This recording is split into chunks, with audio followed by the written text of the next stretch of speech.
It's Brian Preston, the money guy. This one hits close to home. Literally, it hits really close to home. CDs. I mean, and look, I grew up in a house that this is what we did. I think that we ought to clarify because I recognize as we were having this conversation with our content team that when we say CDs, in my generation, that could have meant two things. It could have meant compact disc. Oh, gosh. Or it could have meant certificates of deposit. And what I recognize is that for the younger generation coming by, they don't know what either one of those things are. They've neither heard of compact discs nor have they heard of certificates of deposit. Obviously here we are talking about a depository institution that will allow you to invest cash and they'll pay you an interest rate so that when at the conclusion of the term, you've gotten your interest and you get your principal back. That could have been a great slide instead of Daniel's older Christmas decorations that are laid out. But it is interesting in the fact that, I mean, a certificate of deposit, I think this thing is somewhat old school. It is. And the reason it is old school is that when I was growing up, I don't even think you didn't have access because there was no internet. So you didn't have online savings banks that primarily boosted their FDIC protected savings accounts where they pretty much matched what the CDs were doing. Yep. And that's kind of where we are with interest rates is that you just do not get much of a premium for locking your money up for a long time with the banks. And look, it's sad that cash doesn't generate hardly anything right now.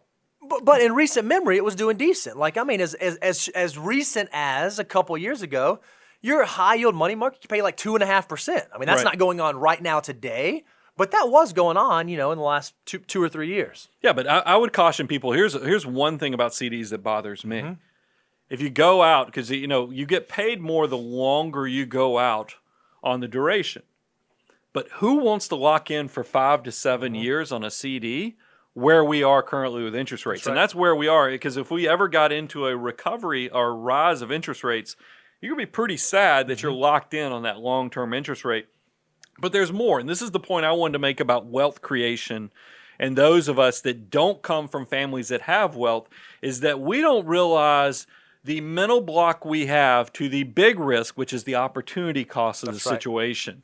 And this is what I grew up in, is that, really a tale of two tales of I look at my wife's family and I look at my family growing up. My parents had no idea how to invest in the stock market, the financial markets. That was just not something you did. That was something that fancy people did. Other people did. Yeah, the wealthy folks. Where you saved your money was CDs. And then I think about my father-in-law, who, still very similar to my parents. I mean, they didn't make a ton of money, but hardworking. But they invested in the Fidelity Magellan Fund. Yep.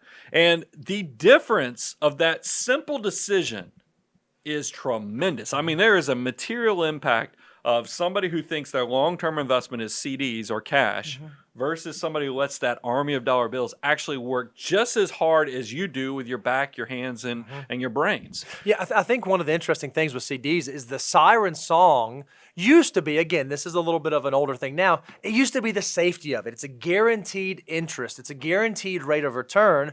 Well, oftentimes we fail to realize the things that we think are safe actually have a lot more risk than we recognize when you factor in the opportunity cost. And we did a little case study to kind of illustrate that. Like if you look at the dollars of saving versus investing, and the time period we picked was about the same time period that both your parents as well as your in-laws were investing, right? And so we said, okay, let's take both of them and let's just take a $50,000 portfolio and have one of them invest in the Fidelity Magellan Fund from 1985 through the year 2000, and have one of them just buy 1 year CD. So every year, just buy a new 1 year CD that's going to pay a guaranteed fixed rate of interest. Well, when we actually look at the results, the CD investor, they still made money over that, 15-year period.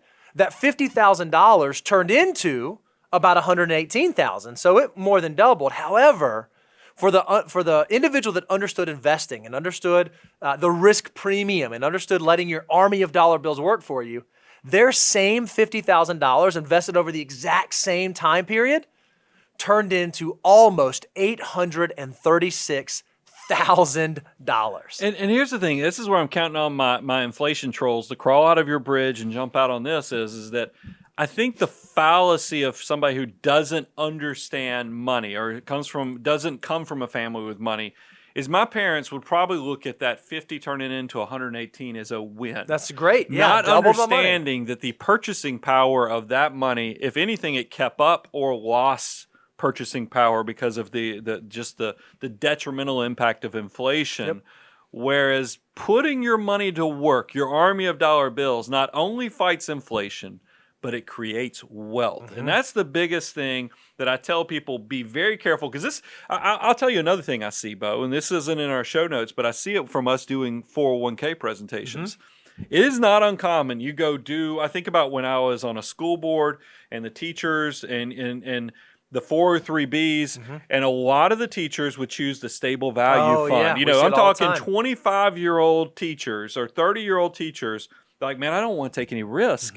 So I'm just going to buy the stable value fund. Guaranteed interest rate. Yep. Because it's guaranteed and I won't lose any money. That makes me happy.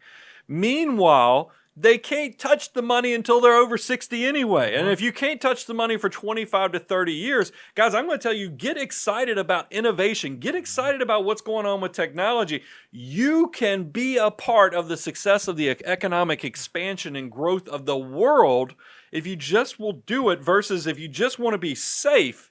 I'm telling you, you're taking more risk as that 25 and 30-year-old who's sitting on the sidelines thinking, hey, this is good that I can never lose. Yes, you're losing out on a lot. So don't get caught up in that mentality. There's a lot there you need to unpack to make sure you understand what creates success in the long term.